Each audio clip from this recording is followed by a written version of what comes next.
Hello बच्चों, let's read the question and the question says wavelengths of different radiations are given below. तो हमारे पास different wavelength दिया है radiations का. We have to arrange these radiations in the increasing order of their energies. Increasing order of the energies से arrange करना है, यानी छोटे से बड़ा हमें बताना है.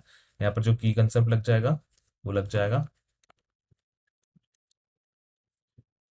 electromagnetic waves या तो electromagnetic radiations कह सकते हैं हम.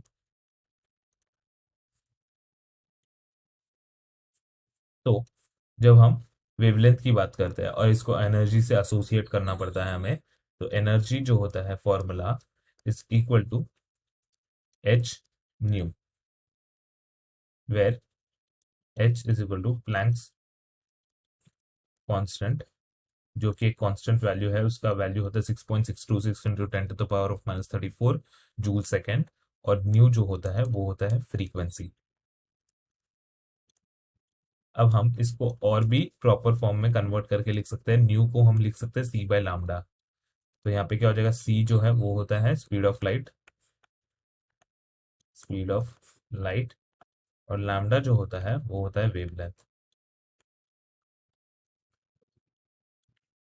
तो हम देख सकते हैं कि बाकी सब कांस्टेंट है और लैम्डा और एनर्जी को रिलेट करना है हमें. एनर्जी को हम ई से रिप्रेजेंट कर सकते हैं. तो ये क्या हो जाएगा, इजीली हम बोल सकते हैं E will be inversely proportional to 1 upon lambda.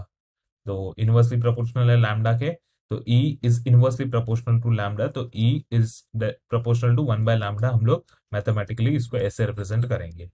एक बार ऐसे रिप्रेजेंट करने पे हम क्या बता सकते हैं, जितना बड़ा लैम्डा का वैल्यू, हम यहाँ लिख सकते हैं lambda value more implies energy will be less. Similarly, lambda value less, energy will be more. और हमें क्या दिया है, लैम्डा वैल्यू गिवन है हमारे पास है. Lambda A value is equal to 300 nanometre. Lambda B value हम देखते हैं, यहाँ पे लिखा है 300 माइक्रोमीटर, तो हम लिख लेंगे 300 माइक्रोमीटर. हमारे पास लैम्डा सी वैल्यू जो है वो है 3 नैनोमीटर के बराबर, और लैम्डा डी वैल्यू है वो है 30 एमस्ट्रॉन्ग के बराबर. हम देख सकते हैं यहाँ पे 30 एमस्ट्रॉन्ग और 3 नैनोमीटर. इसको हम मीटर में कन्वर्ट कर लेंगे. तो मीटर में कन्वर्ट करने के लिए ये क्या हो जाएगा, 300 इंटू 10⁻⁻9 मीटर. तो इसको हम क्या लिख सकते हैं, इसको हम फर्दर लिख सकते हैं 3 इंटू 10⁻, यहाँ पे 2 टाइम्स है तो यहाँ से 2 निकालेंगे तो ये हो जाएगा 10⁻⁻7 मीटर. देन हमारे पास 300 इंटू 10⁻⁻6 मीटर है, तो ये हो जाएगा 3 इंटू 10⁻⁻4 मीटर.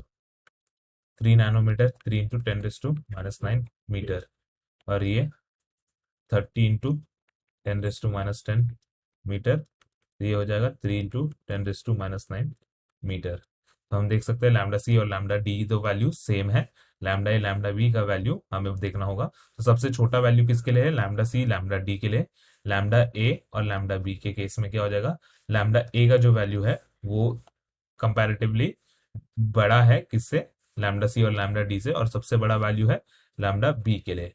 तो हम क्या बोल सकते हैं कि हमें पता है रिलेशन क्या है, lambda is inversely proportional to energy, right. तो सबसे छोटा किसका वैल्यू है, lambda C and lambda D का. देयरफॉर द एनर्जी, हमें क्या लिखना है इंक्रीजिंग ऑर्डर में, तो सबसे छोटा जो है उसका सबसे बड़ा होगा, और सबसे बड़ा जो होगा उसका सबसे छोटा एनर्जी होगा. सबसे छोटा एनर्जी किसका होगा, सबसे बड़ा जो है ये है maximum,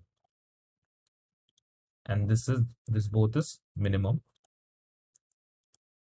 this is in between, in between.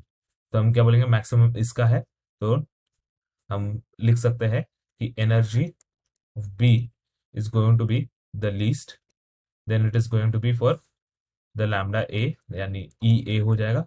फिर हो जाएगा E C is equal to E D. इन दोनों का एनर्जी सेम हो जाएगा क्योंकि हमें सेम लैम्डा वैल्यू मिल चुका है. So this will be the correct set of energy order. Hope you have understood it well. Best of luck.